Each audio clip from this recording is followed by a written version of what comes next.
शाम गहराती जा रही थी, हवा सायन सायन चल रही थी, मैं ड्राइव कर रही थी।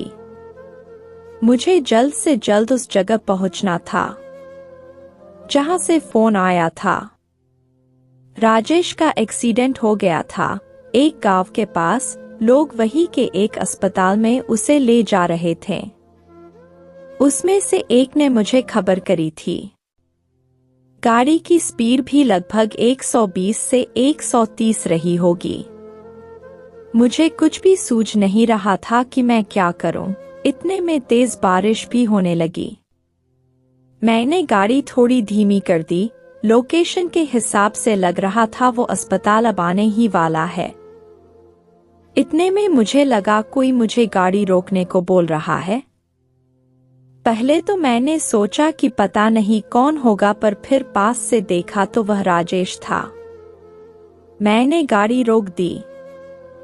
राजेश गाड़ी में आ गया। मैंने सवालों की झड़ी लगा दी। तुम यहाँ कैसे? तुम्हारा तो एक्सीडेंट हुआ था, अब कैसे हो? तुम्हारी छुट्टी कब हुई? तुम्हें अकेले कैसे आने दिया गया? मेरे सवालों के जवाब में बस इतना कहा उसने। मेरी छुट्टी हो गई है और मैं ठीक हूं। मैंने सोचा राजेश को क्या हो गया, ये कम से कम बोलने तो लगा, शायद चोट की वजह से। और मैंने गाड़ी वापस मोड़ दी।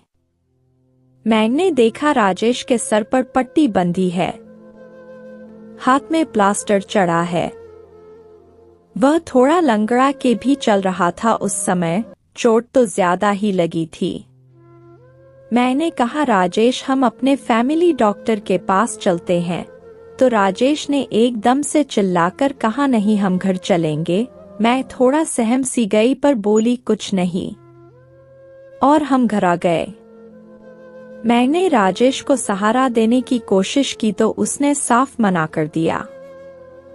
हम लिफ्ट से फ्लैट तक आए और मैंने डोरबेल बजाई। माथी घर में दरवाजा खुला तो क्या देखती हूँ, सामने राजेश खड़े थे। मैंने तुरंत पीछे मुड़कर देखा तो कोई नहीं था। राजेश बोलने लगे, कहा थी तुम शाम से मैं कितना परेशान था। तुम्हारा फोन भी नहीं लग रहा था। कहा थी किसी को बताया भी नहीं। अब मुझे कुछ भी नहीं समझ आ रहा था कि यह सब क्या हो रहा है। शुभम घर पर है तो वो कौन था?